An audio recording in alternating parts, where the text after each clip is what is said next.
उपायुक्त कांगड़ा हेमराज बैरवा ने ग्राम पंचायत मनेड़ से विकासखंड धर्मशाला के प्लास्टिक कचरा संग्रहण एवं प्रबंधन पहल का शुभारंभ किया। उन्होंने कहा कि जनवरी-फरवरी 2025 की ग्राम सभाओं में पंचायतों में स्वच्छता शुल्क लगाने के बाद विकासखंड धर्मशाला की सभी 27 पंचायतों ने वित्तीय वर्ष 2025-26 के लिए अपने सभी गांव वार्डों में प्लास्टिक कचरा संग्रहण शुरू कर दिया है। उन्होंने कहा कि ग्रामीण क्षेत्रों में स्वच्छता एक जरूरी पहलू है, क्योंकि हर घर में प्लास्टिक सहित ठोस कचरा उत्पन्न होता है। सड़कों, नदियों या पहाड़ियों की ढलानों पर प्लास्टिक कचरे के ढेर से बचने के लिए पंचायतों ने प्लास्टिक कचरे को समाप्त करने के लिए हाथ मिलाया है। उन्होंने बताया कि पंचायतों ने अपने स्तर पर कचरा प्रबंधकों के साथ 1 वर्ष के लिए समझौता ज्ञापन हस्ताक्षर किए हैं और प्लास्टिक कचरा संग्रहण गतिविधि के लिए 15वें वित्त आयोग के अनुदान को रखने का निर्णय लिया है।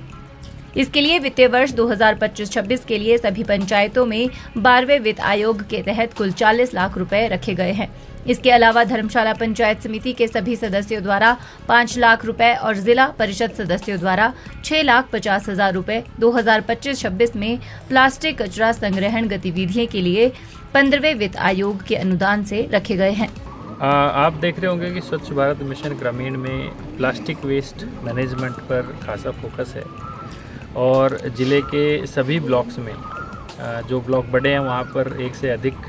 संख्या में भी वहाँ पर प्लास्टिक वेस्ट मैनेजमेंट यूनिट्स बनाए जा रहे हैं और उन वेस्ट मैनेजमेंट यूनिट्स में जो भी प्लास्टिक का वेस्ट इकट्ठा होता है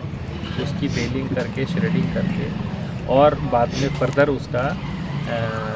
सीमेंट प्लांट्स में उसको भेजा जाता है या अगर उसमें कोई सेलेबिलिटी निकलती है तो उसको वैसे उसको डिस्पोज ऑफ किया जाता है। उसके लिए आवश्यक है कि हमारी जितने भी ब्लॉक की पंचायतें हैं वो सभी पंचायतें एक रोबस्ट कलेक्शन मैकेनिज़्म तैयार करें, जिसके माध्यम से सभी घर द्वार से प्लास्टिक का कचरा इकट्ठा हो सके और इकट्ठा करके उसको हम उस यूनिट में ले जा सकें। तो अभी आप अपने दाएं साइड अगर देखेंगे मेरे दाएं भाग पे तो एक हमने सेग्रीगेशन शेड भी वहाँ पर रखा हुआ है और ये शेड में अलग अलग तरीके कचरे का अलग अलग प्रावधान है। अब स्ट्रक्चरल पार्ट तो हमारा हो गया पूरा, फाइनेंशियल पार्ट और उसका ऑपरेशनल पार्ट जो है वो हमारे लिए इम्पॉर्टेंट है। फाइनेंशियल पार्ट के लिए 15 वित्त आयोग की गाइडलाइंस के मुताबिक सभी पंचायतों को, पंचायत समिति को,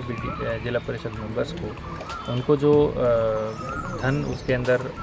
अलॉटेड होता है उसका मिनिमम एक क्वांटम है जिसको उन्होंने सैनिटेशन रिलेटेड एक्टिविटीज़ के लिए रखना होता है। तो इस बार हमारे वीडियो साहब ने सबको मोटिवेट किया और सबने उस धन को वहाँ पर अपनी जो जीपीडीपी की शेल्फ बनती है, बीपीडी शेल्फ बनती है, उस शेल्फ के अंदर उस पैसे को रखा है ताकि उस पैसे का भी इस्तेमाल पूरी स्वच्छता से रिलेटेड कलेक्शन से लेके उसके डिस्पोजल तक उसको इस्तेमाल कर सकें। साथ ही साथ हम लोगों ने एक प्लास्टिक वेस्ट मैनेजमेंट की गाइडलाइंस बनाई है। उन गाइडलाइंस में हमने अलग अलग एक सैनिटेशन फ़ी का एक नॉर्मेटिव रेट्स हमने तय किए और सभी पंचायतों से हमने कहा कि भाई इसको आप अपनी पंचायतों में ग्राम सभा में इसको अडॉप्ट करवाइए। तो मुझे खुशी है कि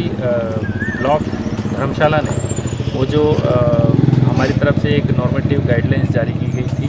उनको अडॉप्ट किया है और पंचायत के माध्यम से उसको इम्प्लीमेंट करने का उन्होंने जिम्मा